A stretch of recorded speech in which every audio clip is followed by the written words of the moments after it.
Welcome to the Banker Lamp. Please enjoy the video. You begin by creating a minimal project so you can iterate fast. First, open a terminal, make a folder, run npm init, then npm install 3 and a dev server. Create index.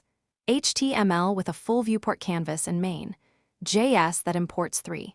Once done, initialize a basic scene, camera, and renderer. This gives you the live display. Make sure to set pixel ratio and size to match window for crisp rendering. This avoids blurry output on high DPI screens. You now add the core objects and interaction. Create a perspective camera with a sensible FOV, a scene, and a WebGL renderer. Append renderer. DOM element to the DOM. Add buffer geometry or a built-in primitive, apply mesh standard material for realistic lighting, and place a directional light plus ambient fill. Once the mesh exists, wire up orbit controls or simple pointer events so you can inspect the model. Then write an animate loop using request animation frame.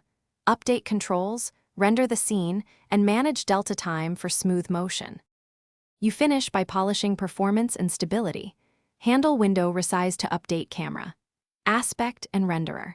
Set size, respect device pixel ratio for clarity. Dispose geometries, materials, and textures when replacing assets, and enable frustum culling or LOD for heavier scenes. Once done, profile with a stats overlay to spot frame drops.